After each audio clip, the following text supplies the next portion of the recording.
Hey guys, this is Dr. Hub. In case you haven't subscribed, please do subscribe to learn and grow daily.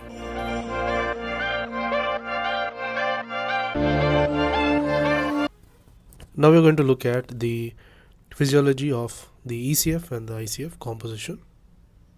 ECF as well as ICF, the composition.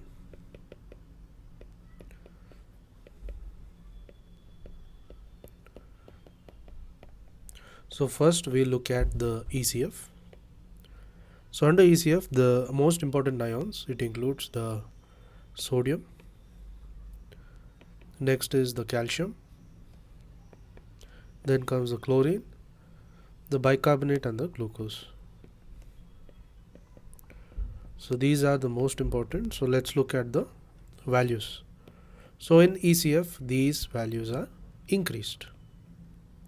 So it is sodium NCCHG. So all these are increased. So sodium is going to be 144. So all the units we are going to discuss will be in milliequivalents per liter. So sodium is going to be 142. Calcium is 2.4. Chloride is 103. This is going to be 28 and glucose is going to be 90. Next we move on to the other ions. The other components, it includes the phosphate as well. So there is phosphate. Next there is also potassium. There is total osmolarity. Next the major cation, anion, buffer. The cation, the major anion. Then we have the buffer. As well as we will discuss the most osmotically active.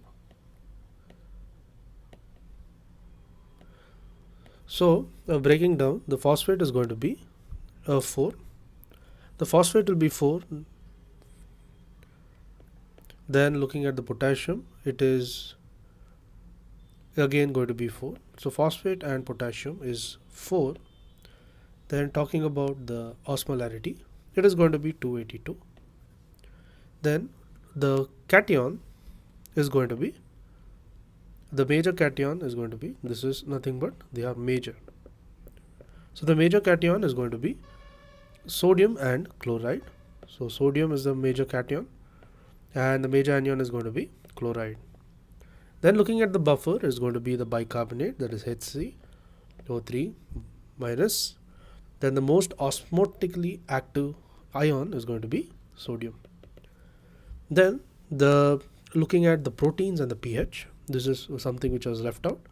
So talking about the protein, and next we speak about the pH as well. So protein is going to be 2 gram per dl. This is nothing but it is equivalent to the 5 milliequivalents per liter. And next looking at the pH here is going to be 7.4. So this was about the extracellular fluid. Next we move on to the intracellular fluid. So here in the ICF, the commonly the important ones includes potassium. So ICF, it has increased potassium and the phosphate. So phosphate and the potassium was 4 in extracellular fluid. In ICF, it is going to be a higher value. That is, the potassium is going to be 140 milliequivalents per liter.